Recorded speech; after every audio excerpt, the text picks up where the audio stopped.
Loveline, coast to coast. Hey, everybody, it's Loveline. I'm Adam Carolla. Dr. Drew is not here yet. I say that because I'm holding out the hope that he does show up.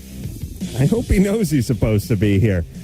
He left for a cruise that was, well, I don't know, you do the math, but that cruise left before Christmas, or I believe the day of or the day after, somewhere right around Christmas with his entire family, and he was heading to go through the Panama Canal, and he was going to Cuba, and I don't know where all he went, but here's my theory of where Drew might be.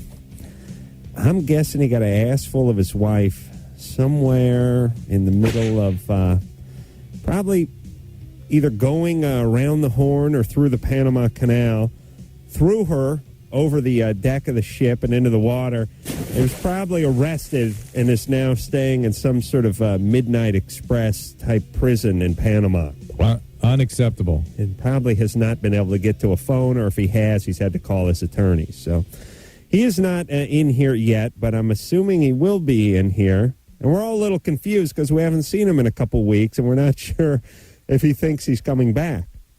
But he must be coming back today. I mean, he would come back on a Sunday, and it wouldn't be a week from today because that means he'd be on a yacht trip for like 3 weeks. Anyway, System of a Down will be in here later on this week, and we'll have a good time with those guys. And like I said, I hope Drew gets back because we're supposed to eat dinner with those guys on Thursday night. All right, Man Show on tonight, and let's get to the phones. And I'll see if I can't tackle a few of these calls that aren't too medical intensive. Jeremy? Yep. You're 17? Hey, what's up? What's up? I am homeschooled. Yeah. Yeah. And, I basically just wanted to know because, I personally love homeschooling. Yeah. Why? I just wanted to know if Why? Because you can beat off during second period? No, not quite. Seriously, how many times do you beat off during a school day? None. Really? Not. That's discipline. Who's schooling you? Your mom? Yep. Oh, Christ. And how does that work? Are there other kids there? It's just you and your mom? No, it's just me and my mom. Why do you like that? Why? Yeah. Because I don't have to learn anything that I don't want to. Yeah, but it's not really about what you learn. It's sort of the process of learning that you learn. Do you know what I mean? I mean, 90% of the stuff you learn is worthless. Listen, everybody, here, everyone listen to me. It's going to be the name of my next book. Everyone listen to me. Here's what everyone needs. You need to read. You need to write. These are the things you need to learn. And you should all learn to type and do basic math. Exactly. And the rest of that, the rest is gravy. You want to know about history? That's gravy. You're interested in it? Watch the History Channel. This is what they should be teaching. But see, I think it's weird when people are homeschooled. Yeah, I do too. Well, why did you become homeschooled? Were you getting picked on? No, not really. It was basically, it just started because, my parents didn't want to put me in school, like in kindergarten or anything, because they basically don't believe in it. Well, what don't they believe in? I'm not sure. But see, here's the thing, Jeremy.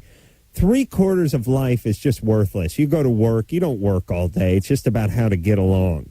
Okay. You do your job, but mainly it's about kissing ass, getting along, and not pissing off people that are above you or next to you. Right, You see what I'm saying? Right. And that's what school essentially is. It's exactly. It's a little bit of 1/4 work, and the rest is just sort of learning to get along. But I don't have to go anywhere every day, and I can basically do what I want. All right. All I'm saying is one day you got to leave the house. Yeah, sure. I leave the house all the time, man. I got a job. Okay. Stuff all like right. that. I just wanted to basically know, I don't meet people. There you go. As much as someone in public school. That's my point. Duh. Right. But do you know of anywhere that I could go to meet people easier? They ought to have homeschooling mixers. They do. They have do? stuff like that. I know a bunch of other homeschooled kids. Yeah, they have like a homeschool prom. I don't know. They wouldn't have it in the gym. They'd probably have it like in the garage or the rumpus room. I mean, shouldn't there just be a whole network for homeschooled people? There's a ton of stuff. They actually have a homeschool day at Great America. Well, what about a homeschool prom? I don't know. Who do you ask? Your mom? I ask no one. I don't have a girlfriend either. And that really sucks. It's prom season. You're going to ask your cat, the mailman, or your mom? What's it going to be? All right. Listen, here's how to meet. You have any interest? You go to church or anything? No. No. Are you part of a white supremacist movement or anything like that? Nope. Any hobbies? What about work? Where do you work? I actually don't work there anymore because I quit yesterday. Okay. But I did work in, like, a gaming store. Do you have any friends? Yeah. Okay. Hang out with those friends. Are they homeschool geeks? They're not geeks, but they're homeschooled. Oh. I don't know where you homeschool. Like I said, you're going to have to ask your mom to the prom. And then it's going to be tough the next day when your friends are like, did you get any? And you're like, smell my fingers. Jeremy, go to the mall. I don't know. Go to church. Get involved with some group that does something, and then you'll meet those people who do that thing too. I know it sounds corny, but the guy's homeschooled. He doesn't have a job. All his friends are homeschooled. Get on the internet and do that homeschooled prom thing. That's my idea. All right, let's talk to Celine. Celine? Yeah. You're 14? Uh-huh. What's up? Me and my boyfriend, we were just, like, thinking about, like, having anal sex, and I was wondering how, 14? You haven't had anal sex yet? No. Oh, man. Hello? 2002? Wow. How'd you make... Yeah, go ahead. Go ahead, Anderson. You're 7? You haven't gone down on a bitch yet? Jesus Christ, the things I say during the commercial breaks. Celine, seriously, how'd you make it to the ripe old age of 14 without any butt love? That's incredible. Oh, well. So the question is, you want to get going? Yeah, and I was wondering, like, if you can give me, like, any tips on how, like, to make it, like, not hurt, if it's, like, possible, or how to get it in there, you know? Well, here's the thing. Like I said, by 14, you know, that train's left the station. I mean, usually the anal sex thing is like from 9 to 12. But I guess you're a late bloomer. Are you sure you want to do this? Yeah. How old's your boyfriend? I'm trying to, like, do anything. How old is your boyfriend? He is 17. 17, and you're 14, and he wants to get into the butt love. Mm-hmm. And you do everything else with him? Yeah, pretty much. What do you mean, pretty much? I haven't given him a blowjob yet, but... You know, really? that's another thing to come, yeah. Well, why not? I don't know. Just never really came up. Well, let me explain the sex pecking order chart to you, Celine, since you seem to have some confusion. It goes making out, boob grab, fingering, hand job, blowjob, intercourse, anal sex. You see? Well, I got it all mixed up. Yeah, you're taking number 8 and you're sliding it into the number 5 slot or 6 slot. You see what I'm saying? Yeah. You should be focusing on oral sex at 14, not anal sex. You see? Mm-hmm. And he's 17. And I don't trust this guy. What's he do? He goes to school. Yeah, he's in high school. Mm-hmm. Is he an okay guy? Yeah. Does he treat you right? Yep. Where's your dad? In a camper. He's in a camper? Yeah, 18 blocks away. He lives in a camper? Yeah. It's not even a mobile home? No, it's like a canopy thing, but a little bit bigger. Yeah. Yeah. Well, on what land? On what land? Yeah. What do you mean? Well, his camper. Is it just parked in the woods? Backyard. It's in somebody else's yard? Yeah. It's not his yard. No. That's what I mean. Was one of his loser friends? Yeah, pretty much. Jeez, what's up with your dad? Every time he gets money, like, from one of his jobs and, like, gets paid and everything, he, like, goes and spends it on weed. Yeah. Pretty much. Your dad's a jackass, right? A little bit. Yeah. He's an idiot. I mean, believe me, when you get a little bit older, you'll really know what an idiot he is. And now you're hooking up with older guys, and you're kind of taking all this energy you have and you're putting it in your ass. That's not the right thing to do, Celine. Don't use yourself up so early. This is compensation. What about your mom? I live with her. How is she? Huh? How is she? She's a bitch. All right. So everything sucks in your life, right? Not everything. Well, My parents. okay. But look, here's what you need to focus on. No anal sex. You're too young. Do you hear me? Yes. And if that boyfriend of yours bugs you for it, then he's not a good guy and you should dump him. You need to get your grades up and go far away to college somewhere. Possibly becoming a lesbian. All right? Okay. Hey, listen, Screwball, don't get pregnant. All right. What are you guys using for protection? Condoms. And I'm going to be getting a shot like in a couple of weeks where I don't get pregnant. Okay. And I'm sorry about your dad. Sorry, he's an idiot. Just don't love him anymore. Just move on. Okay. All right. I'll do that. All right, no butt love. Okay. Makes the baby Jesus cry. Okay. All right, good times. Good times. Let's talk to Kyle. Kyle? Yeah? You're 16? Yeah. Yeah, Dr. Drew is, I'm not sure where tonight.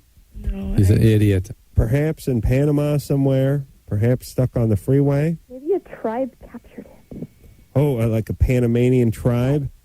Like on my Amazon computer game, Right. tribes can capture you and then you'll lose the game. Well, as you know, that closely mimics real life Yes, as it does. computer games. So it's a possibility. It's also possible he could have got his ass kicked by Donkey Kong or Super Mario. Kyle, what's up?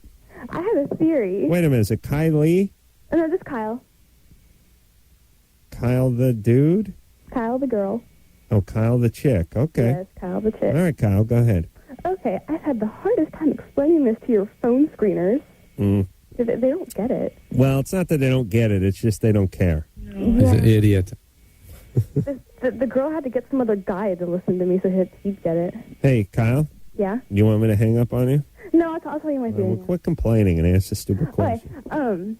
it's my twin theory. Yeah. And you know how, well, I don't think I'm really medically correct here, but you know how when, the girl gets pregnant and then there's like one egg and it splits into two to make twins? Yeah. Okay, well, we're just going to pretend that everyone has like 50 hotness points, like how you look. Right. Hotness. Right. And so when twins get split, so do their hotness points. Right. Because twins just look kind of weird these days. I've noticed that. Well, see, I disagree with you. We have a couple of twins on the Man Show that are hot.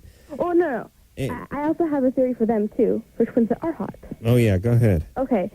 So if you were meant as one person to have more, like 100, or maybe like 150, so that when they get split, Right. they have 75 as an individual person, so they look pretty normal. Yeah, but here's the problem with your theory is there's a ceiling to hotness points. I mean, you have like 10 hotness points for everybody, and some people are 3s and some people are 9s. Yeah. But you can't just say, well, these twins were destined to be 15s, so when they got split, they became 2 7.5s. That's retarded. No, it's not. Listen, they're hot twins. The Barbie twins were hot. The Double Mint twins were hot. The Hee-Haw twins were hot. There's a lot of hot twins out there. Yeah, because they have more hotness points. So you're saying that if one of the Barbie twins, and they've been around the block a little bit, but let's go back to 1989 or something. Right. If one of the Barbie twins had not been a twin, if she just come out as one person, Yeah. and it was just the Barbie, then instead of being a 9, she'd be an 18. Uh-huh. But, okay. All right, listen. I got a theory about your IQ. I think you split that with your dead twin that died on the slab. Oh, I All right. don't have a dead twin. Okay, listen, stop thinking so much and see if you can rustle up a date for the prom, all right?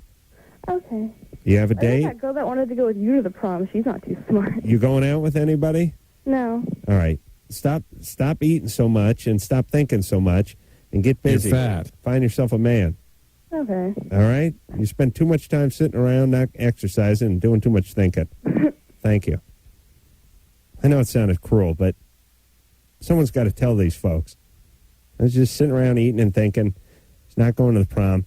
And listen, everybody, all you guys that spend a lot of time, let's say, writing poetry, thinking of profound thoughts like the twin splitting with the hotness points and things like that, you folks who make music or who do art, do drawings, paintings, things like that, most of it is ass. You see what I'm saying? So now you're just wasting your time. Meaning, you think you're engaged in a real cerebral process by sitting around and thinking all the time, except for the stuff you're thinking about is retarded. Now you're wasting your time. It's only good if you think of good stuff. And I'll be the judge of that. All right. What's so special about you? Let's get back to the phones and talk to Eddie, who's on line 4, 16 years old. Eddie? Hey. Hey. So what you up to today? Are you stoned? No. Really? I'm just cold. Why? I don't know. No, because I'm in my, room and it's, cold in here. I see. So you're saying you're cold because it's cold where you are. Yeah. Hold on. Let me get my scratch pads. And that works all for everybody? Yeah. Interesting. No, because I'm in the garage. That's... Oh, you're in the garage? Yeah, because I live here. I see. You're in the garage. That's fine. Well, that would have been an answer that we wouldn't have had to have this discussion over if you told me up top. Okay, so you're in the garage because you don't want your parents to hear you? No, I live here. This is my room. Oh, you live in the garage? Yeah. Got a slab floor, no insulation? No, I actually, put a carpet in. Right, over the slab? Yeah. And did you insulate? Did you put some drywall up? Just on the roof. Sidewalls are freaking cold. Yeah, they're just open studs? Yeah. With that one horizontal 1x6 going across? Yeah, sort of. And I messed up, in the middle, so there's this big hump. Yeah. All right, that's bad times. But I used to live in our garage, too, you know. Oh, really? Yeah. Yeah, it is cold in there. I set my blanket on fire at night with my space heater. Oh. So what's your question? Well, I have this weird-ass question. Since I was little, I go camping a lot to, the beach. Mm-hmm. And, ever since I had to use, public bathrooms, I wouldn't just sit on them, with my behind, skin. Right. Skin to the side, so I would just kneel on them. And ever since that, I would just... Hold on a second. Kneel down, meaning you're sitting on your heels? Yeah, sitting on my heels. If you were crouching down. Right. So on these toilets at the campsites, yeah, you put your shins on the toilet. No, not my shins, my heels. Oh, well, that's not kneeling. That's crouching. Yeah, crouching, yeah. Wait a minute. Your heels? Hold on. Yeah. Are your heels on the ground? No, they're on the toilet. They're on the bowl. And you're facing outward. Yeah.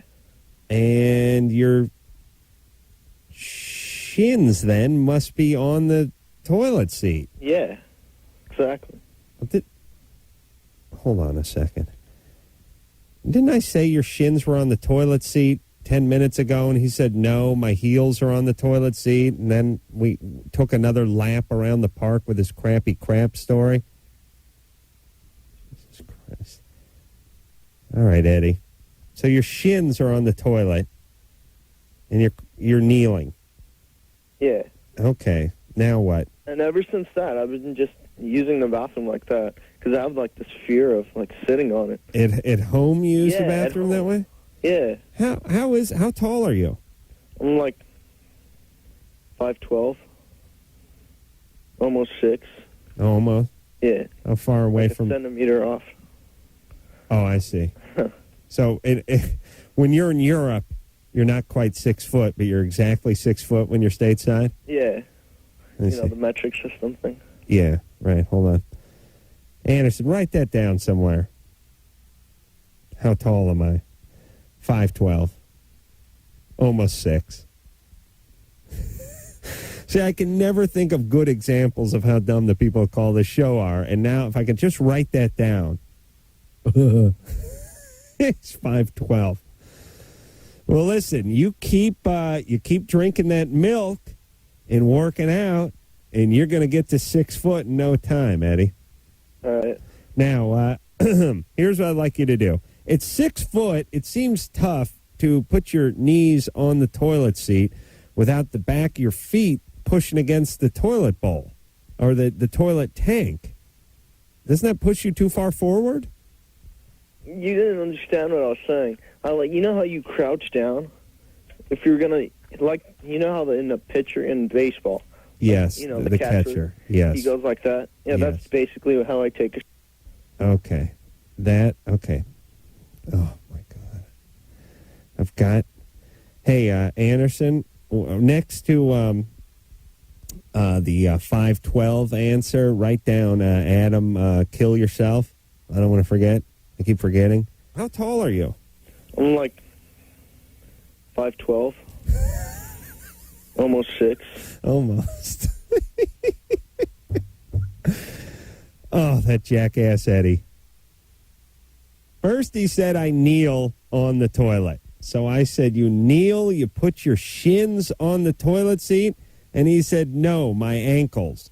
And I said, so you squat down over the seat? And he said, no, I kneel. And then I said, so you put your shins on the seat? And he said, yes, I put my shins on the seat. Yeah, look, everybody takes a dump that way when they're camping. Nobody plants their ass on the seat. Ironically, this is probably why the camping toilet seat's in the best shape out of all the toilet seats. Because every mofo goes in there, thinks he's a genius, and he's invented a new way of taking a dump, which is not putting his ass on the seat. I understand that. And you know what, Eddie? If this is the way you take a crap, then this is the way you take a crap. I'm not going to try to talk you out of it. I'm sure it's good for you. It's good exercise for your thighs to do that squatting. And I'm sure your parents don't mind you not putting your grubby ass all over the toilet seat. And then later on your roommate, and then your wife, and then the guy who shares the head with you at the nursing home later on in life. So that's fine. If that's the way you do it, then do it. We'll take a little break. I was thinking, how do you read on the can when you're squatted that way? But then I thought, I bet Eddie isn't a big reader. It's just a hunch, but I'm going along with it. All right, Dr. Drew, I don't know where. Me, here, you, there. And we'll be back with more Loveline after this. Hey, y'all, Loveline. I'm Adam. Dr. Drew is mysteriously missing tonight. We will dock him his pay and yell at him when we see him. Although I was just talking to producer Ann, and we're slightly concerned because she had it in her calendar that he was supposed to be back here tonight, and he is not back here tonight. And I know it's been 2 or 3 weeks since he left on his trip, because I know when he left. And he's a pretty responsible guy, and we've not heard from him. So we're hoping like hell that he didn't get into some kind of accident or some sort of run into some kind of trouble along the way. I don't assume that he did, but there's always that possibility. So we'll anxiously await any news we get on Dr. Drew and fill you in as soon as we get it. Phone number, 1-800-LOVE-191. I was thinking, since it's just me tonight, obviously we're not going to take too many medical questions until Drew walks through that door. Although from sitting next to him, I've absorbed enough over the years, so I can probably take a crack at some of them. Well, why don't you tell me what you got for Christmas when you call up? Tell me if it was a good one or a bad one. Oh, boy. Now, this is wonderful. Yeah. And tell me what your New Year's reso was, too, so I can make fun of it, and then call you this time next year and make fun of you again. Okay. Let's talk to Anna. Anna? Mm-hmm. You're 18? 18? Yeah. No. Oh, says 18. I'm 15 and a half.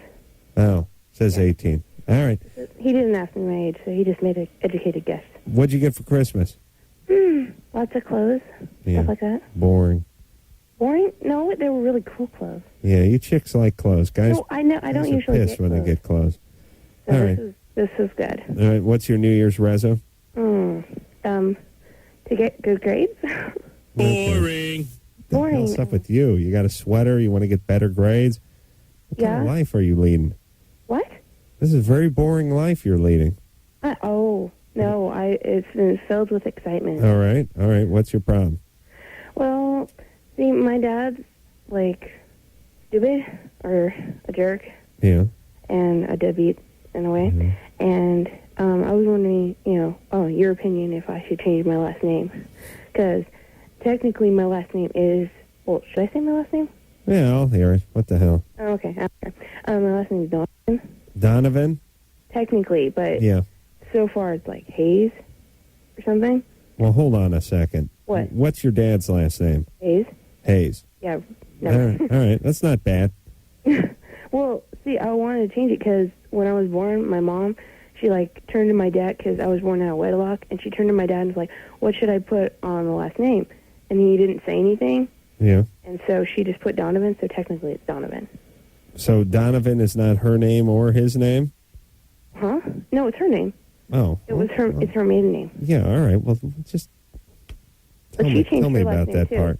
She changed her last name to Gabriel, so. Oh, okay, I don't even want to know why. Look, pick the coolest one. As a matter of fact, why don't you just make your last name like McCool? Well, I don't know, because it's kind of complicated. I don't know. Change your first name to like Skeet, and your last name to McCool. Well, I was just wondering, you think I should do that, though? Because, like... Well, you don't like your dad? Well, he put... I called before, actually, so... Look, does he drink? Is he an idiot? Does he not pay attention to you? He pushed me out of a car. Was the car moving? Yeah. Uh-oh. Yeah. That's different. Yeah, and he got arrested and stuff. And there's actually court coming up and stuff like that. Okay, Anna, let me just tell you real fast. Yeah? Here's where you need all your energy to go. What? Not in the name. That means nothing. Listen, your last name could be Hitler, and it wouldn't make a difference. And don't worry about the name. You put your energy into not letting your horrible dad ruin the rest of your life. Well, that's what I want to do. I want to, like, make it so, like... Yeah, but the superficial part with the name is just that. It's superficial. I mean, you got to focus on not letting his sort of emotional history haunt and influence the rest of your life. You got to get good grades. You got to go away to college. You got to not get pregnant at 16. You got to not hook up with an abusive a-hole like your dad. You can't be attracted to the things that you may be attracted to because of this guy. That's where your focus should be, okay? Yeah. And then go with McCool or Rockola. Maybe I shouldn't say anything over the air, but sometimes when Drew and I travel, we go by fake names because we go to these colleges, and sometimes people know our name, and if it's the only hotel in town, then the college kids call you at 5 in the morning. Actually, one time, I'll tell this story because I haven't told it in a long time, and I think producer Ann likes it.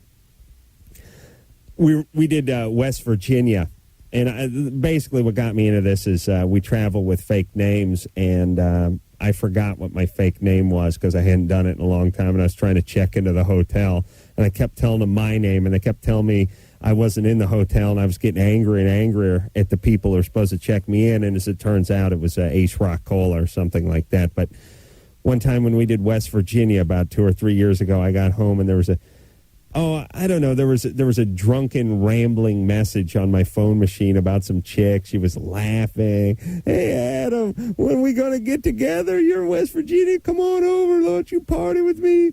And it was a little sex sprinkled into it and whatnot. Anyway, I got home late. I don't know what we did after the gig, but I had to get up, make a flight, like an 8 a.m. flight, so I had to get up at like 6.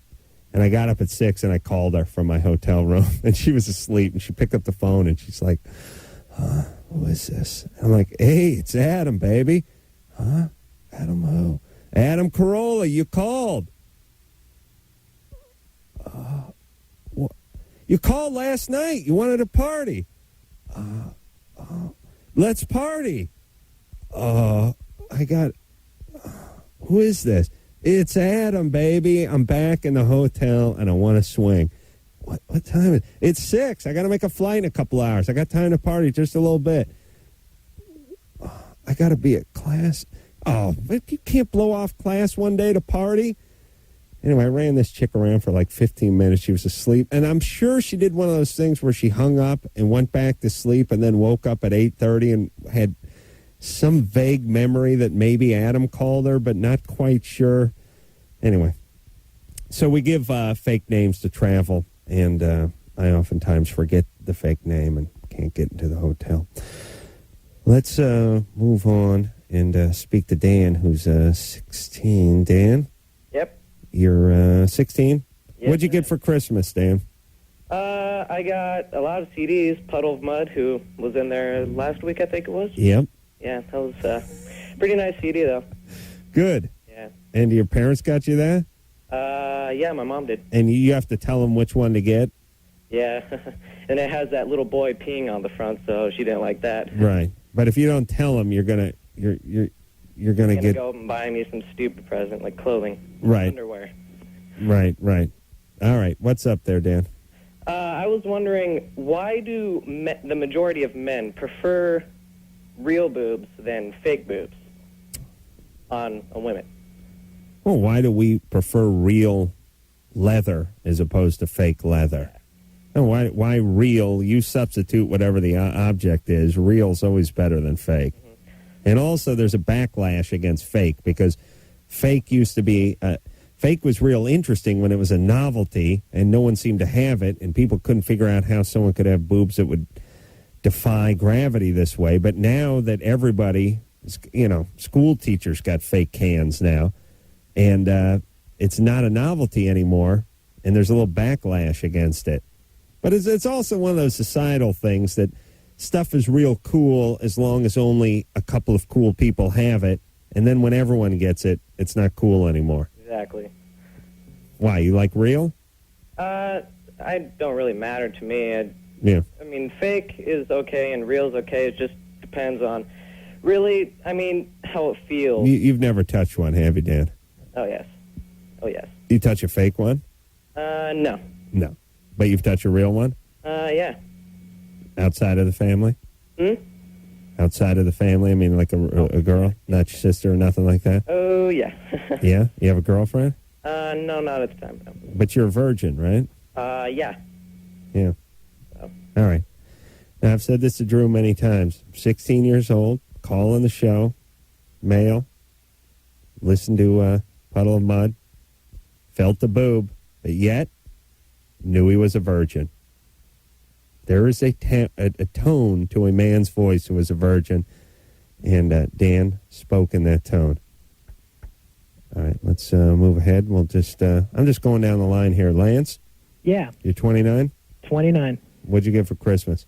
I got the Tony Hawk remote control skateboard and Cool Raiders leather jacket. Yeah, 29, huh? Yep, 29. You're gay. And does your mom let you play with that? I mean, late at night when she's trying to get some sleep? My mom's back in California. Oh, you kicked her out, huh? Yeah, I got rid of her.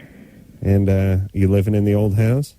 No, I'm living in Oklahoma. Oh, I see. Working? Oh, yeah, I'm working. All right there, buddy. All right, what's up there, Lance? I had a question about the door jamb on my door. Oh, yeah, let's take some carpentry questions tonight. That's fine. Go ahead. The door sticks. Yep. Summertime. Yep. And I was wondering if you knew any remedies for that. Yeah, well, where's it sticking? At the top? Yeah, it's sticking right at the top left-hand corner. What are you doing with the phone there, Lance? Oh, I'll get you moved out of there. I'm at work, so... Yeah. Where are you working? I'm working as a traffic analyst for a credit card company. I see. What does that mean? Well, whenever the calls come through, see, we handle multi-portfolios for different banks. I see. All right, I'm bored. Hold on. Okay. So, Lance, your door's sticking. Right. And the reason it's sticking away from the hinge at the top, right? Right. On the knob side, or as we like to call the strike side, not the butt side, which is the hinge side. Right. And it's sticking up there because it's sagging, And the door jamb is staying where it is, but the door is starting to move over. And so if you picture two squares, one square just a little bit smaller than the one it's inside of, and then one leaning a little, the upper left-hand corner up there is going to hit the door jamb. Right. So you need to tighten up the screws that are in the upper hinge of that door. Are those hinges tight? Are those screws tight? I don't know. Hopefully my wife's listening right now and checking it as we speak. She should tighten those screws up. The other thing she can do is, you shouldn't be sanding or planing the door down because nothing moved. Mm-hmm. What I mean is the door didn't change shape and the jamb most likely didn't change shape, but something hung, something sagging. You need to pull it back into shape, not start cutting on it. Okay. All right, so tighten the top screws in the hinges, in the upper hinge, and then take a block of wood and a hammer and shut the door and put it on the hinge knuckle and whack it a couple times the way you want it to go. Wow. That'll tweak it and bend it out that way. All right, that sounds good. Yeah. All right, and listen, everybody, if you want to move something, tighten all the hinges down. Oh, forget it. I get excited. You are my teacher. Here's what I'm saying. When you tighten all the hinges of your door that's either dragging or scraping or whatever, you can move it around. You can take a hammer and shut the door, take a hammer and whack the knuckles of the hinge the opposite way, and the door will suck over a little bit. All you need is a 1/16 of an inch. Or if you got a door where you want the hinge to go the other way or you want the thing to bow out, you can open the door and put a little spacer like a nail or something in the hinge and then close it, and it'll bend it out as you push it shut. Thank God for Dr. Drew. Oh, we got to take a break. All right. Well, we'll take your home improvement questions tonight. I'll answer any questions you like about my high school football playing days, and we'll talk about what you got for Christmas after this.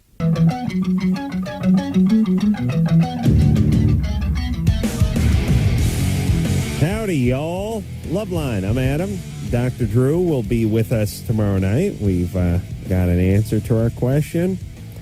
And phone number, 1-800-LOVE-191.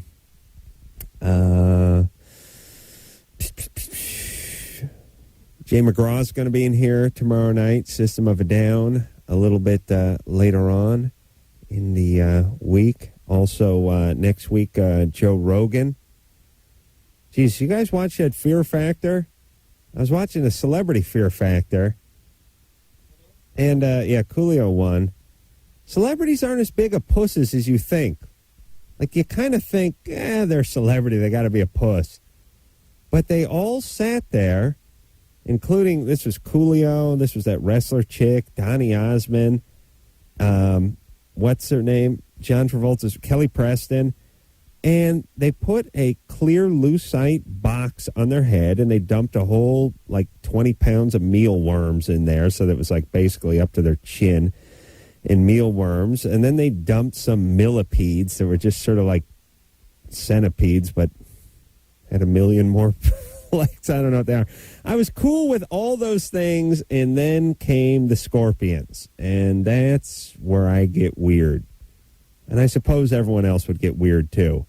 But I would rather take another 500 pounds of worms in those millipedes or whatever the hell they were, and not that, I think they're emperor scorpions or whatever. They're black as night. They have huge pinchers on them, and they just dump them on your head, and they just crawl all over your head and your ears and your nose, and they crap all over you.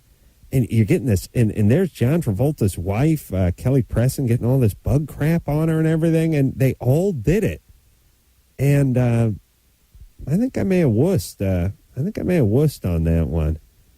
I know there's peer pressure, but Jesus Christ, not like the money's going in your pocket. It's for charity, for Christ's sake. So the kids eat beans one night. They don't have to eat steak every night.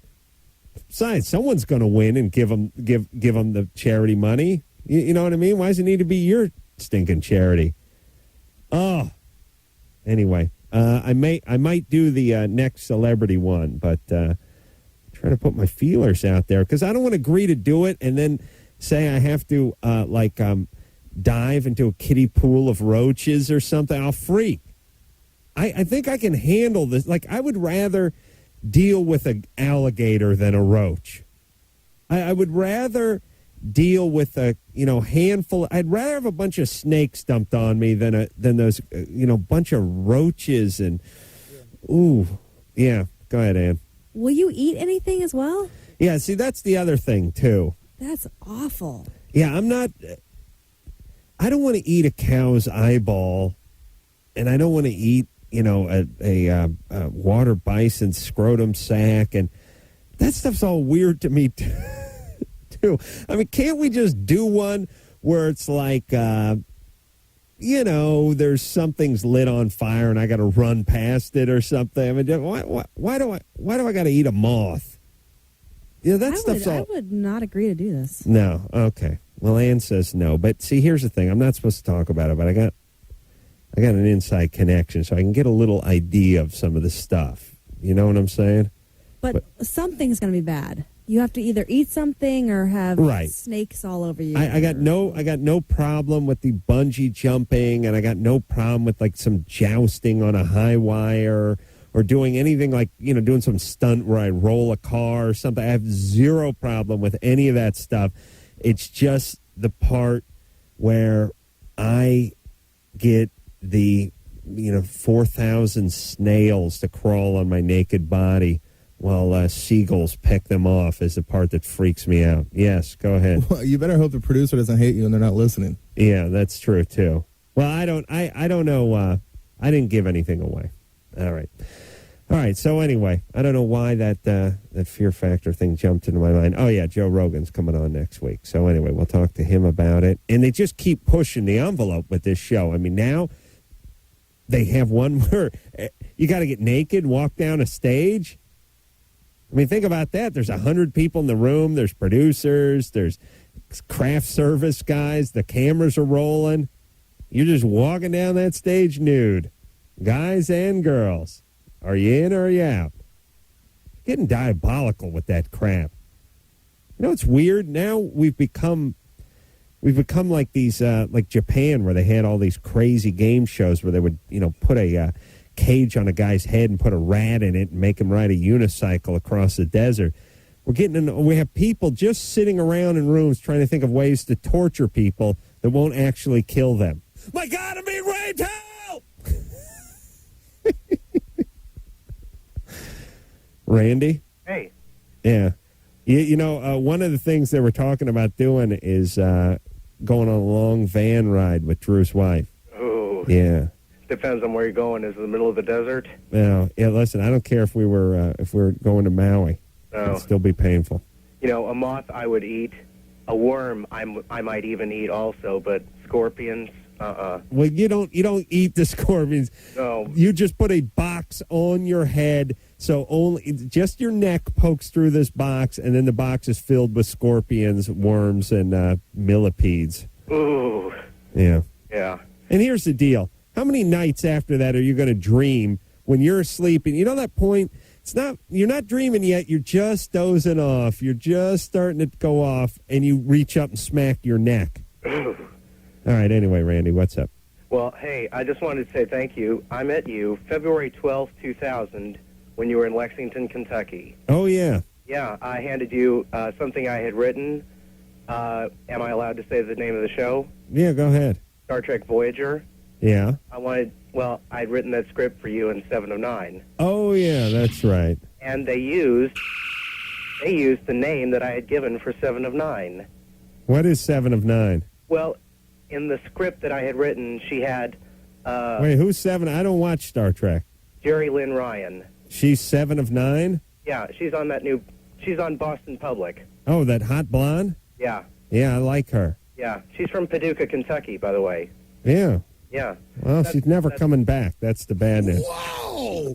See, I figured if you got a script that had you kissing 7 of 9, yeah, you could have bragging rights. Yeah. How about I kiss 6 of 9? Whatever. Hey. All right, there, but I was a little nerds. All right, hey, Randy? Yeah. Is that it? Because we're gonna 8 of 6 you. I understand. I cured my gambling addiction. Yes, good. By Sunday nights, they put me in a section of the track where nobody goes to bed. I just plug my laptop in, and I get paid $10 an hour for 6 hours. That's right. You were addicted to gambling, and you worked at the track. I now remember this conversation. All right, we're going to take ourselves a break. Yeah, calling all nerds. Well, the only thing that's worse than a guy who's really into Star Trek is a guy who thinks everyone is really into Star Trek. So he starts talking and weaving in like Spock's dad's name and thinks you're supposed to know what the F he's talking about. That's the only thing. That now you're delusional. Okay, we'll be right back. All right, guys.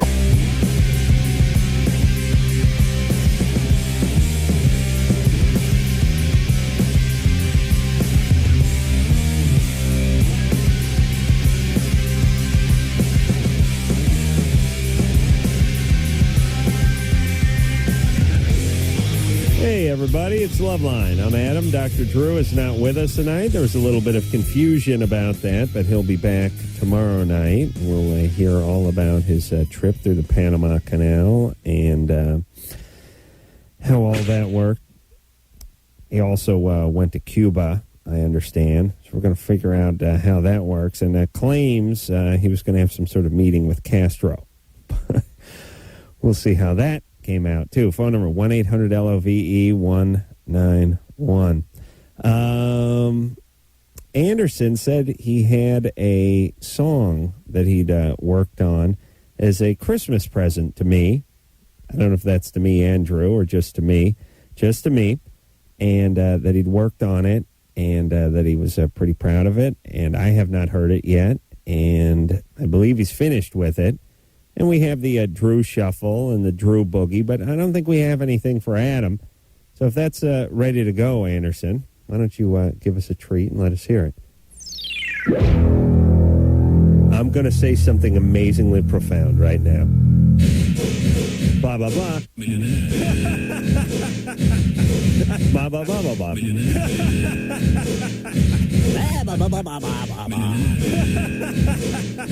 My boyfriend literally.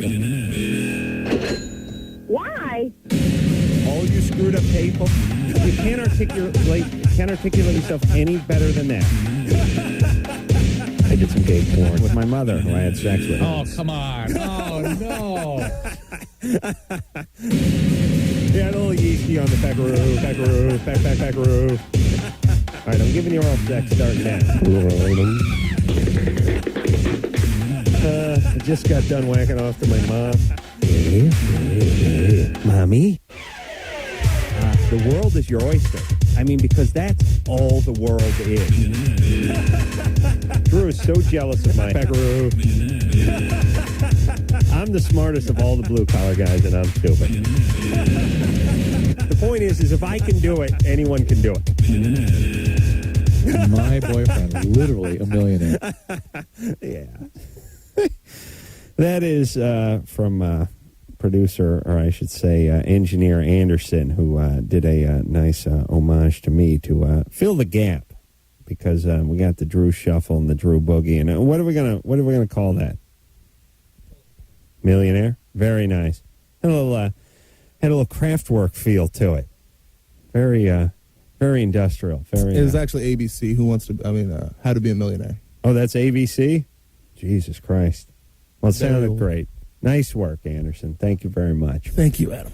All right, let's hop back to the phones, and I'm just going to go by who's been on hold the longest. That would be line 6, Landon, who's 15. No, I'm sorry. Hang on, Landon. Mark's been on hold for 56 and a half minutes. Mark. Hey. What's up? Not much. That's good there, buddy. You want to go ahead? 15, what's up? Oh, wait, I got an Xbox for Christmas. You got an X what? Xbox. Oh, yeah? Oh, those are cool, huh? Those are That's a video game? Well, it's a console. Yeah, but you play videos on it? Yeah. Okay. All right. You. Yeah, it's not the actual game. It's the thing that plays the games, right? Right. And I got to get hit with the videos. But all I need is another waste of time. Well, no, but he plays like DVDs too and CDs and Oh, good. all that crap. Who got that for you, folks? My dad, yeah. That's nice of him. Yeah. Yeah. And let me say this, everybody. Never been a better time to be poor. Stuff is cheap. I was looking. I found a newspaper from 1977. I found a Valley newspaper. The like Green Sheet or something was in the Valley where I grew up. From 1977, I immediately turned to the electronics page, the Federated Group and these other places. They're probably out of business now that used to sell electronics. I'm looking at a Sony 13-inch color TV, $387, 1977. And let me translate that. I turned the next page. It said car wash, 99 cents. So think about how much that TV set really was in 1977 when the minimum wage now is like $6.50. In 1977, it was like $1.65. Never been a better time to be poor. Hey, you're poor now. You can lease yourself a BMW 3 Series. All you need is a job for like $35-40 a year. School teacher, garbage man, whatever. You can lease yourself a loaded Jeep Cherokee. You can buy yourself a big screen TV and a DVD player and hook up the surround sound, too. Never been a better time to be poor. Go ahead, Mark. All right. Yeah, I have a masturbation problem. Never been a better time to masturbate. Never, Oh, yeah. Never been. I kind of, I finger myself in the ass. Mm-hmm. And I want to know if that's normal. Different hand, though, right? Yeah. Yeah. Not the same hand. Yeah. Yeah. And does that thing, do you rub it or does it go right up in there? Both. Uh-huh. I mean. Yeah. Yeah. Anything we need to know about? No. No history, no trauma, nothing, no one fiddling with that area before you got to it? There was one thing when I was like 2. Well, no, wait. 5. My parents are divorced. Yeah. And, like, my dad had custody of me. Mm-hmm. And he took me back, and I had, like, bruises over me. And he said that I fell down the steps, but my mom wasn't sure. But you only lived in a one-story house, so it didn't really bother you? No. No.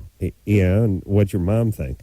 Well, she didn't know what to think, so she took pictures just in case of me. But she would have thought you were physically, not sexually assaulted, right? Yeah, but I thought that could still have the same effect, right? No? Yeah, it could. And you have a dad that's a violent, brutal type of a guy? No. He's not a bad guy? I mean, do you love him? Yeah. All right. Well, this is your thing.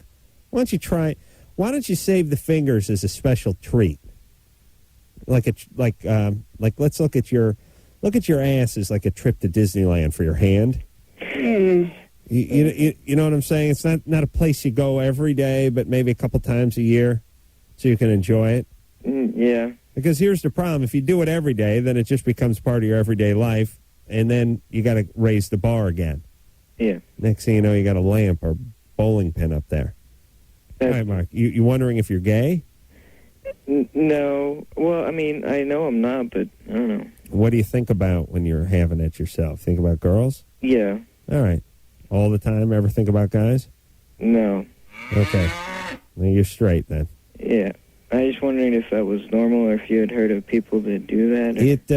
It happens from time to time. It's the kind of thing that's hard to get a good tally on because people don't always discuss what they put in their ass when they masturbate.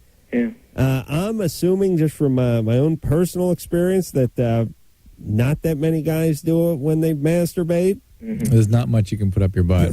But I would say, let me ask my peanut gallery over here. Would you guys say what percentage of guys fiddle with their rear end when they're masturbating? 5%? Under 5%? I don't know. Damien is saying higher, or either that or he's showing that he uses his thumb on himself. 10%? 20%? It can't be that high. I'm going 20. 20? Mm-hmm. 2 out of 10 guys put a finger in the ass when they beat off? 1 out of 5? Yeah. I'd say every guy has done it once. That, see, that seems a little... Now, Ann, I'm with you on the have tried it before. But every time you masturbate, you put a finger up there? Sometimes you use porn, sometimes you Yeah. You got a good point. It's, who are you? You got a VCR remote in one hand. You got your schwanz in the other. You're not that Indian god with all the arms. I mean, you just Well, you is got to it do the math. comfortable to have your finger up there? I mean, the reach around? No. It's I mean, a little not, awkward. Yeah, it seems tough. And plus, then what do you got to do? Do it standing up? Yeah, what if you're laying down? You can't lay down. Oh, wait a minute. All right, I'm gonna say I got to go down. I got to say it's about 5%.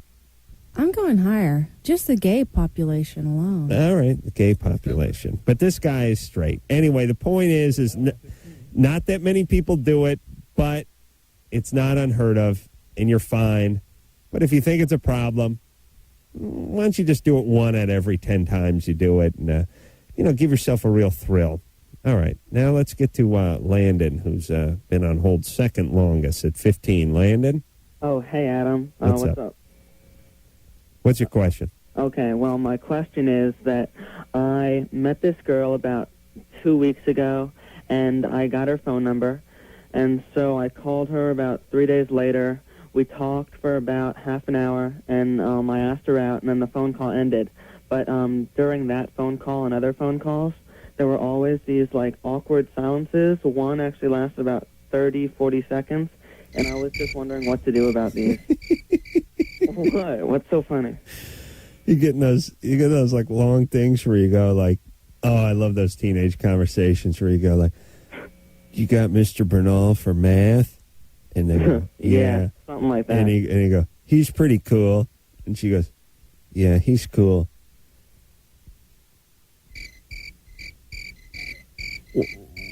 One time when I was taking a test in his class, he's cool. Is that what it sounds like, Landon? Yeah, so something like that. Well, we talk and then we don't talk, and I usually fill the silences with all right. Yeah. But anyways, I was just wondering if I was being too uptight about them, or if there was anything I could do, find more topics to talk about or something. Well, it sounds like she's not holding up the conversation, yeah, she and doesn't do that well at all. she's probably watching TV or doing her nails or something. She says she's not doing anything. She's just pretty much there and just sitting there as well. You know what I like about Landon, too, is Landon's got that teenage thing where you can't figure out how to breathe and talk at the same time. You don't work that cadence out. Landon's got that. So I called this girl, and she answered, and that was about 3 days ago, and then there was these long silences, so we just kept talking, but then she said she wasn't doing anything, but she was really just listening, so I asked her to talk. It's like he's smoking weed. Landon? Okay, well... You a little nervous, for buddy? making fun of me there. All right, buddy. Yeah. Look, anyway, here's my point. All right, hold on, Landon. Okay, I'm sorry. What you need to do is do a little less talking, and I'm thinking of something that rhymes with talk, except I can't think of anything, but you need to see her in person. Yeah. Well, we have seen in person. I see her at school. I've met her, and we talk at school, too. How about you ask her out on a date? I already have. We just haven't planned the date yet. I call, and sometimes, we haven't been able to work our schedules out yet. Ooh, that doesn't sound good. I know. I'm still wondering about that. You're 15. What kind of schedule do you have? I don't know. She's usually very busy. Sometimes I'm out with other friends or... Well, you'd work it out for her, though, right? Yeah. But she's not working it out for you. Yeah, this weekend she had to go to Tallahassee, so... Oh, really? Yeah. She said visiting family. Driving a truck? Oh, visiting family? All right. Mm-hmm. Hey, Producer Ann, why don't you weigh in here for a second, but tell me what you think of this. How old is she, 15, Landon? Yeah, she's 15. He's got her number. They talk at school. He's been wanting to go on a date with her, but they haven't been able to work out the scheduling yet. To me, that's not a great sign. How about you? How about, and you know what, Landon? Talk is, it's bad. Women don't like talking. Mm-hmm. I know. I've talked myself out of many a pair of panties in my day. You need to call her up and you need to say, let's do something this weekend. And you need to be assertive. And if she says no, or she gives you another excuse, then that's it. No more calling her back. All right. And then you move on to the next jump. Mm-hmm. All right, buddy? Yeah, and also, I was just wondering, I've called Loveline before, like 2 times. I was wondering if you remembered me at all. Yep. One time I called when the 2 girls from Roswell were on. Yep. Shiri and Mahandra. I remember you very well, Landon. Are you serious? Or Yep. Just saying that. No, I know. I know your cadence. You take that big gulp of air. Oh, well, okay. Yeah, that's good. That's all right. That's your mark. That's your signature. Yeah, all right. All right, buddy. Now, look, get confident and ask her out. Yeah, well, I already have. That's enough. But stop talking so much. Jesus Christ, guys. I'm telling you over and over again, stop the talking. Just sit there and sound cool. Women will go ahead and slap all kinds of cool labels on you if you just look like you're thinking. But don't talk. If you call somebody on the phone and you talk and talk and talk to the point where there's long lulls, where there's no conversation, that means it's time to end the conversation. Blah, blah, blah, blah, blah. Because then you start talking faster, and then you seem desperate, and then the chicks get a little skittish. For some reason, women don't like guys who are big yappers. Later on in life, they're okay with it, but they're not okay with it at the high school level. Ask her out, and if she goes, great, and if she doesn't, leave her alone. Okay, I'm going for who's been on the air the second longest, and that would be James. Yeah. James, you're 16. What's up? Yeah, well, I met this girl at the block about 2 weeks ago. At the what? The block, you know, the block of Orange? Oh, yeah. Yeah, I met her about 2 weeks ago, and, like, I was with my friend, with my 2 other friends, and we were just walking around, and we saw him, and we started walking around with him, and then I was there to kiss this girl, right? Yeah. And, like, I kind of liked her after a while, like, after that, and then, like, I talked to her, like, 2 days afterwards, and we talked on the phone for, like, 3 hours, and then next night we talked for, like, 5 hours, but then, like, after a while, like, we would just be, like, saying, yeah, uh-huh, and, like, we went out on Tuesday, New Year's Day, and, like, we barely said anything. All we did was, like, held hands and, like, and stuff like that. Yeah. And, like, I want to know if it's, like, because I'm 16 and she's only, like, 14, and I want to know if that's okay. What do you want to do with her? Nothing. Oh, okay. Well, that's okay. Yeah. Yeah, well, you can do nothing with a 3-year-old. Well, yeah. Yeah, all right. So she likes you. She has to like you, or she want to talk on the phone with you for 5 hours. Yeah. Jesus, you guys remember those conversations? No. I only remember, like, the important stuff that she'll expect me to remember. No, I'm not talking to you. I'm talking to my older crew here. You know, okay. So James, she's too young to have sex with. Of course. But you can be a gentleman and probably take her out on some dates. Yeah. All right, if it's okay with her parents, is that what you're asking? No, I'm just like because like when I call her, I don't have anything to talk about, and like. What'd you talk about when you spoke for 5 goddamn hours? Well, it's kind of like because her 2 friends were at her house too, so like we hardly talked.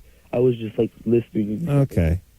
Well, look, it's funny. We got a little theme going tonight, but you can talk for 10 minutes or you can talk for 10 hours. You talk until you get to the end, and then you say, I look forward to seeing you on Friday or on Saturday or next weekend or whenever you're going to see them next, and you hang up the phone. You don't have to keep them engaged on the phone. I used to remember having these conversations. You talk to someone you like for like 14 hours on the phone. Whenever you're in love, that's the thing. And then you get a little older and you get hooked up with somebody, you get married to somebody, you see them every day, and you can't get off the phone fast enough. It's always like, yeah, where are you? Yeah, where are you? Where are you? Where, at home? Okay. Oh, where? Work? Okay. I hear Drew talk to his wife. He's getting off the phone before he picks up. It's crazy. It's like, hello? Oh, yeah. Okay. All righty then.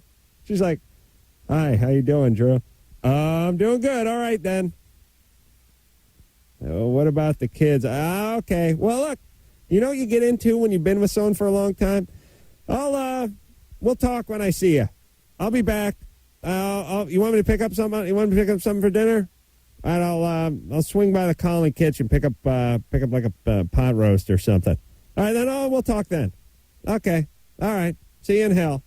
Okay. Bye-bye. I love you too, man.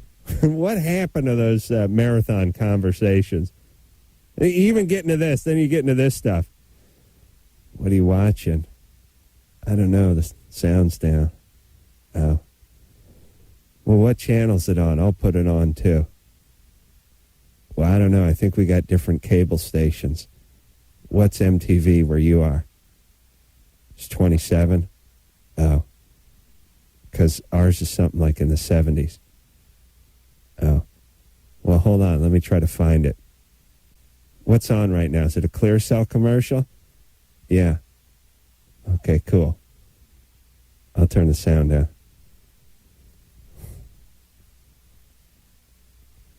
Who's that? Is that Carson? Yeah. He's cool.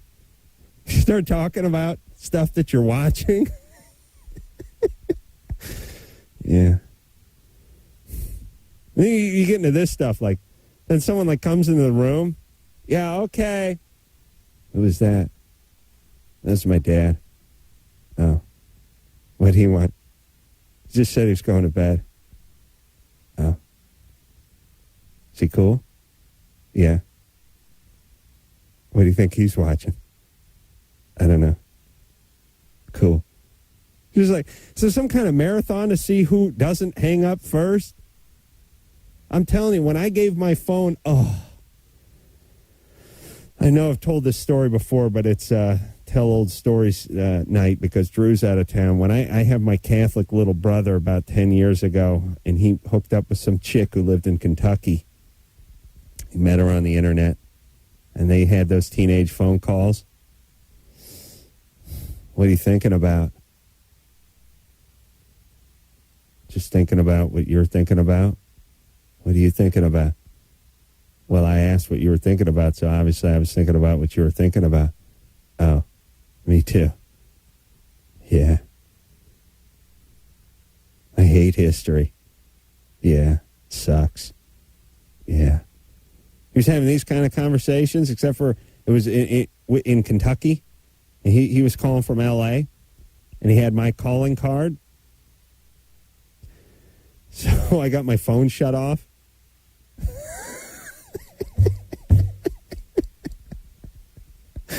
I gave this kid my calling card because his mom said no more 4-hour conversations to Kentucky. So my Catholic little brother was going to the payphone and putting in like $9 worth of nickels and calling Kentucky. Now he's standing out on La Cienega Boulevard going, what time is it there? Oh, yeah. 2 hours? Or 3? Oh, cool. Do you hate math? Me too. What are you watching? So I gave the kid my calling card, and I say to him, Nate, I will know. I will get the bill. If you talk on the phone with her 100 minutes, I will get a bill for 100 minutes. And if you do it for 1,000 minutes, I will get it for 1,000 minutes. Whatever you do, I will get it. I will get it broken down on this bill. And you're paying for it. He had a job at the cafeteria. I didn't have any money at the time. So I said, look, talk to her for 2 minutes. Talk to her for 5 minutes every day. But then hang up. Use it responsibly. You can use my calling card for the rest of your life. But screw up, and I'm going to take it away. If I get a bill for $500, I'm taking this calling card. And believe me, I will know at the end of the month. He said, fine. I said, just be mellow. I said, I understand. 3 weeks later, I got my phone shut off. They shut it off. I didn't even get a letter because he'd ran up such a high bill in like a 10-day period. He ran up like $400 in 10 days, and it wasn't even enough time for them to send me the bill. They literally shut my phone off. I didn't even know that they could do that. They shut the phone off, and I had to borrow $400 and go down there and pay it in person. That is what a teenager is capable of, ladies and gentlemen. Okay, when we come back, who has been hold hold the fifth longest. Dad threatens to beat him. All right. That sounds good. We'll talk to Steve after this.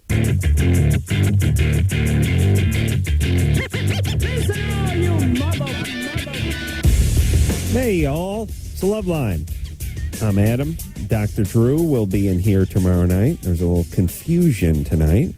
When he comes in, we'll get all reacquainted with Drew, and he'll tell us all about his trip to Panama and South America and Central America and Cuba and all. He took some crazy cruise that went through everywhere. So we'll talk all about that with him tomorrow night.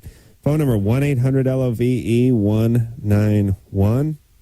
Eating someone's ass. Ooh, it's Drew talking dirty. We're just reminiscing about all those crazy marathon conversations we used to have in junior high school, even out of high school. 18, 19, 20, you meet somebody, you're really into them. You're into that phase. Those long conversations come in the phase, not right at the very beginning when you don't know them that good, and not in the middle or end when you know them too well. Just that I know you well enough so we can talk on the phone for 5 hours, but not so well that we run out of stuff to say. Engineer Anderson said he actually used to put the phone down on his nightstand and go to bed, and his girl would put the phone down on her nightstand and go to bed. And that way, technically, no one hung up on each other.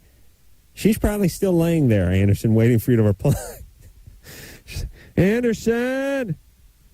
Okay, I'm going to hang up in 8 more years. And they would wake up, and he would wake her up by yelling into his phone, which was on her nightstand. I mean, his phone, which is on his nightstand, and hers, which is sitting open. Can you really... Can you keep a phone off the hook? Can you keep a line going that long without somebody intervening and just hanging up? It was local.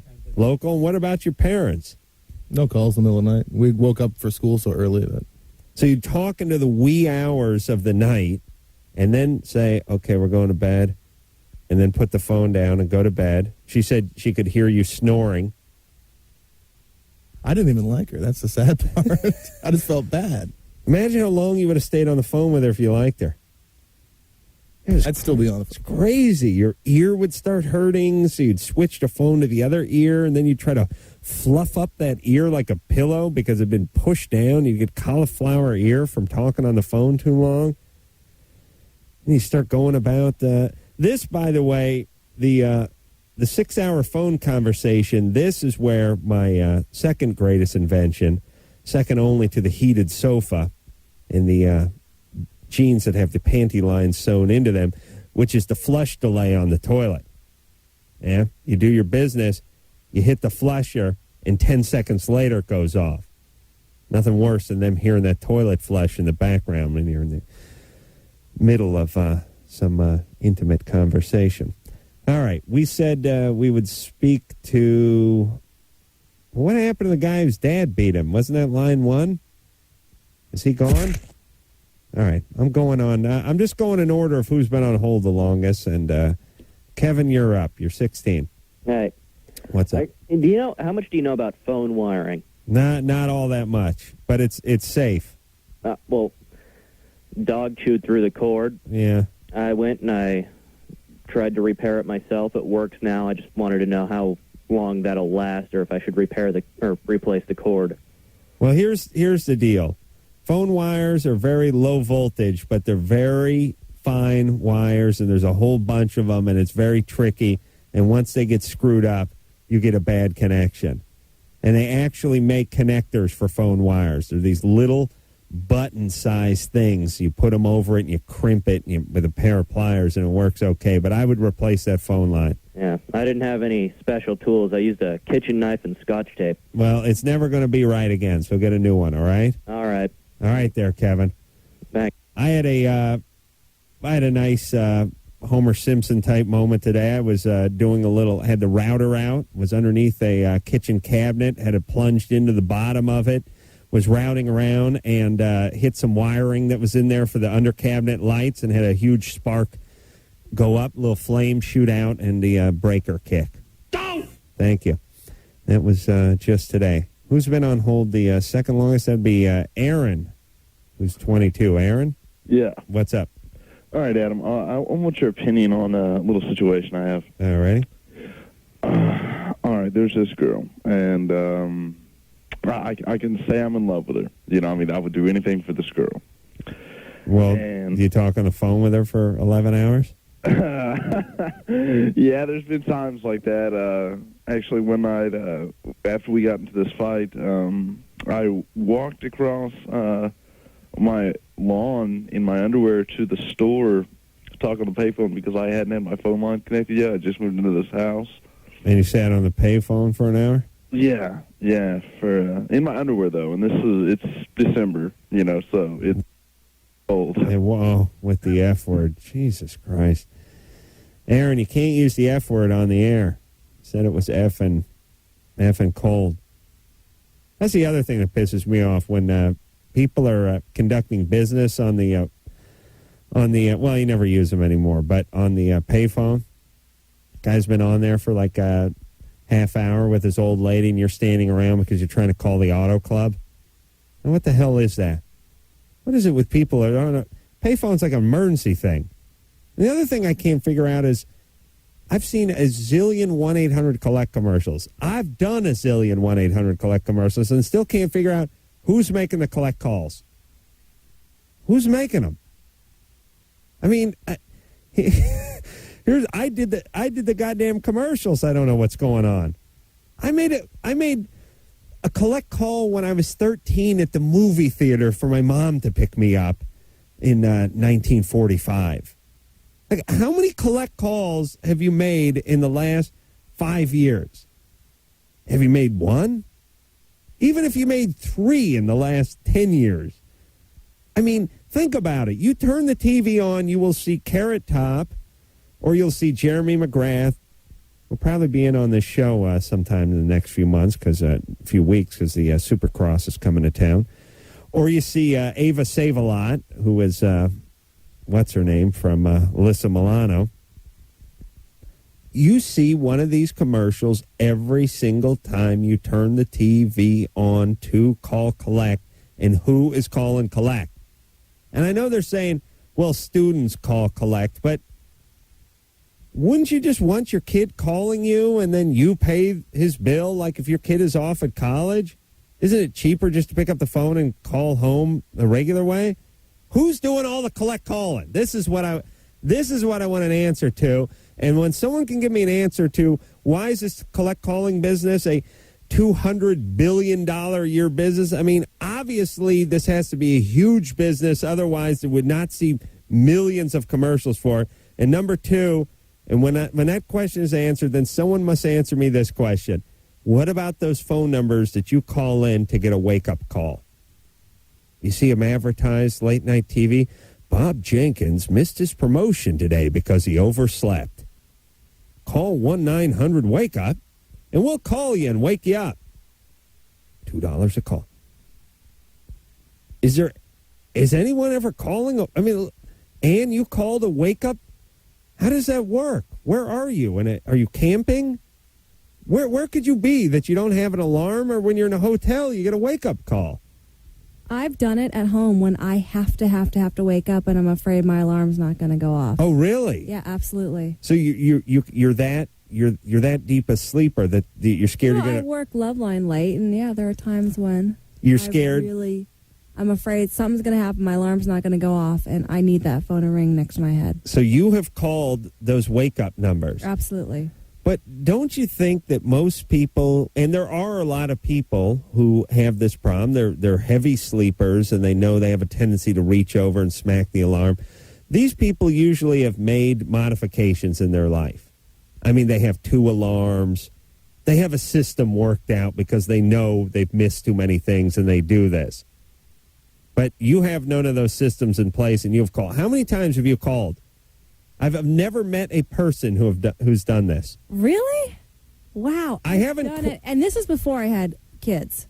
I've not quizzed everyone I know, but every time I bring this up, everyone just looks at me and says, I don't know. Why would you call this I've number? probably done it about a dozen times in the past 8 years. And so it's not a regular. How much is it? I think, like you said, about $2. And when you call, who do you get? You get a recording? Yeah, you get a recording and you just dial like AM, PM. And you dial your number And the in. number, And it rings right at that time. Wow. All right.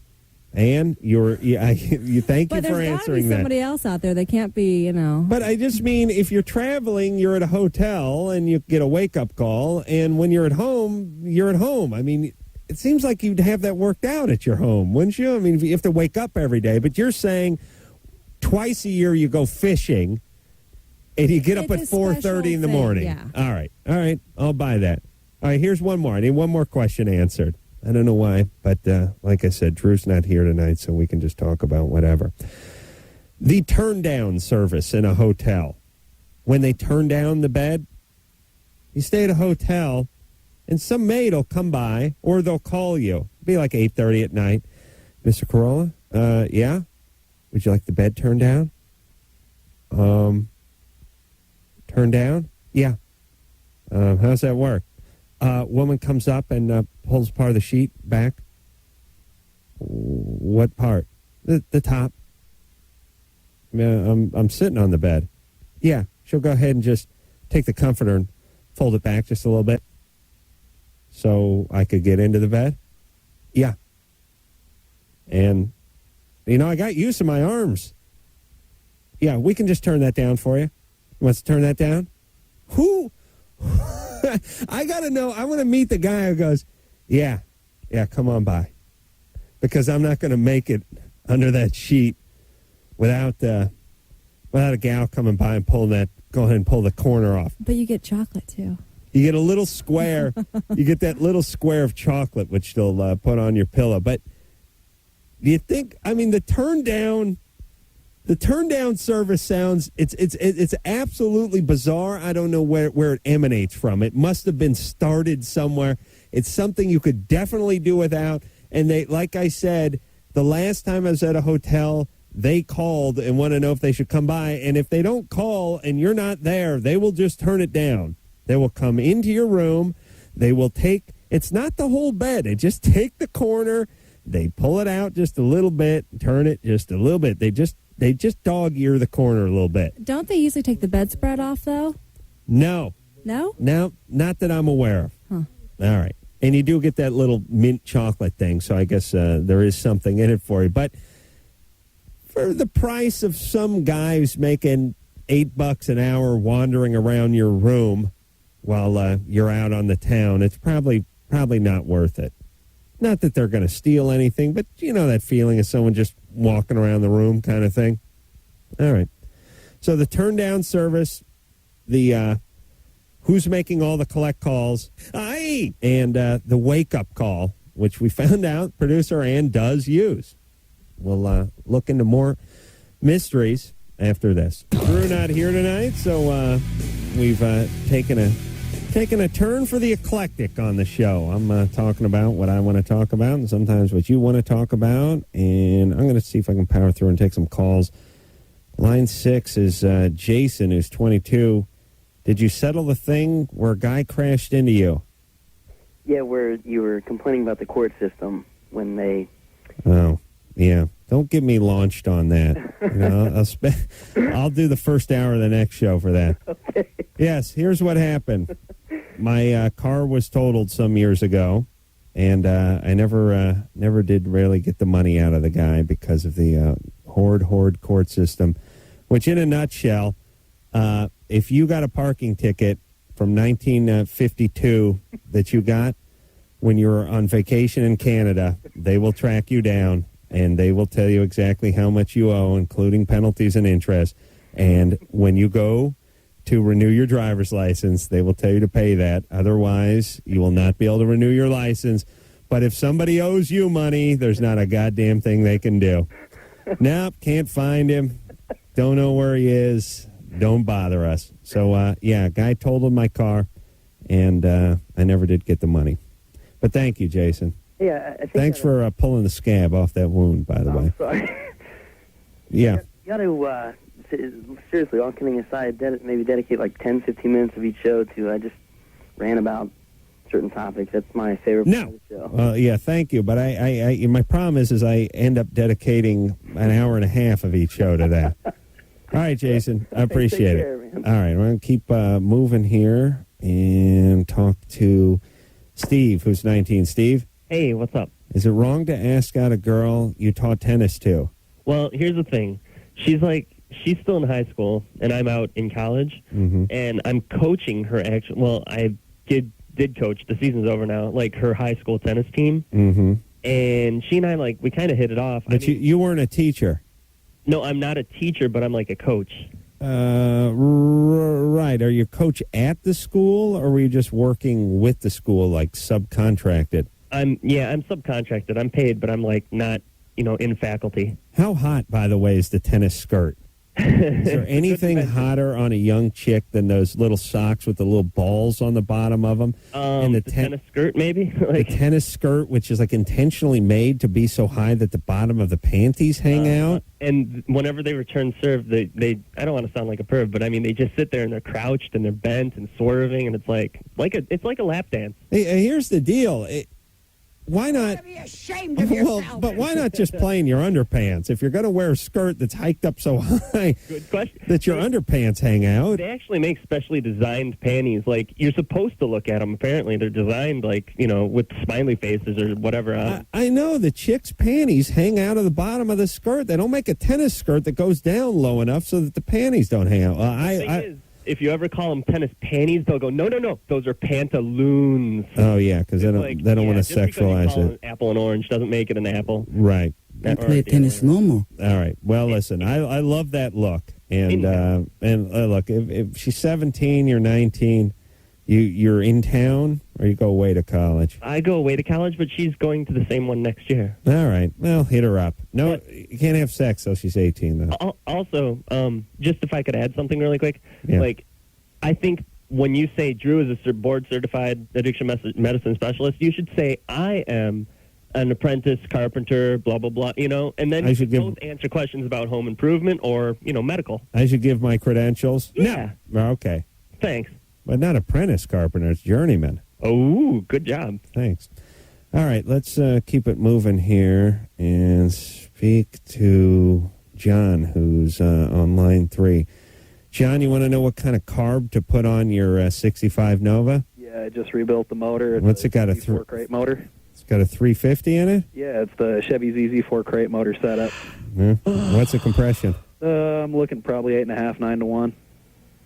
Wait a minute, 8.5 and 9's a little bit low. Well, supercharger maybe. Oh, okay. All right. Well, if you're going naturally aspirated, I would go with a higher compression. But if you're gonna supercharge it, then it's okay to have a little lower compression. All right. I don't know. You want to go with like a 750 Holly double pumper? Gas, man, gas. I've also got a Carter, and I got a Holly. Thank God for Dr. Drew. Well, hold on a second. You got a 65 Nova with a 350 small block in it with 9 to 1 compression that you're thinking about putting a blower on, and you're worried about gas mileage? Well, it all depends, man. It all depends. Money is an issue here. Okay, but is this your everyday car? Yeah, for now. All right. I put a 650 Holly on it. Oh, man, come on. What do you want? I want the best of both worlds. I want the fast car that still gets good gas mileage, but I don't see it. Yeah. Okay. Well, look, if you just put a 750 Holly double pumper on it and don't drive it too hard. Yeah. Jesus Christ. Gas is cheap now, isn't it? You don't have to worry about gas. Do you? It's like $1 a gallon. Yeah. It's fine. I mean, listen, seriously. Gas, I know it's like Grandpa Adam tonight, but gas was $1 a gallon when the minimum wage was $2, and now the minimum wage is $6.50, and gas is still $1 a gallon. So do the math. It's even if you're not rich, gas shouldn't be costing you that much. I mean, it shouldn't be a huge concern, especially when you want the power. All right, let's talk to Aaron. Aaron, 22. Yeah. You want to repair a relationship. Yeah. Jealousy got in the way. Oh, you cussed on the air. No more cussing. Yeah. Okay, No cussing. you're one of those jealous guys. No, I don't know if I'd call it jealousy or if I was selfish. I think I was more selfish. Like, she came over, and she was saying something. She had to go home. Her dad wanted her to... Hey, Aaron. Come here and give me a hug. Aaron. Yeah. Here's our problem. Okay. I got about 15 seconds here, so here's the advice I'm going to give you. Okay. You got to do two things. Uh-huh. The first one's easy, second one's tough. Okay. First one, apologize for whatever it is you did and swear you won't do it again. The second part is don't do it again. That's the tough part. That's the bitch. And those are the only two things, guys. When you want to try to repair some damage or make up, sincerely apologize, at least enough so they believe you. And then the problem is you can't do it again for at least 6 months. There you go. It's just like when your boss catches you stealing something or showing up late or taking a leak in the freezer like I did when I worked at the McDonald's. Apologize, and then you can't do it again for like 6 months. All right, we'll be back.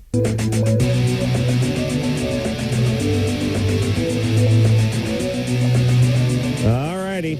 Well, there it is. Made it through a show without Dr. Drew. He will definitely be in here tomorrow night. I want to thank you guys for hanging in and bearing with me tonight and listening to all my kooky stories. I want to thank the Loveline staff for hanging out and contributing and getting involved and making what could have been a strenuous night easy and carefree. All right, so thanks a lot. And until next time, this is Adam Carolla for Adam Carolla saying mahalo. How tall are you? I'm like 5'12", almost 6. This has been Loveline. The opinions expressed on this show are not necessarily those of the staff, management, sponsors, or this station. The producer for Loveline is Ann Wilkins Ingle. Loveline is a presentation of Westwood One Entertainment.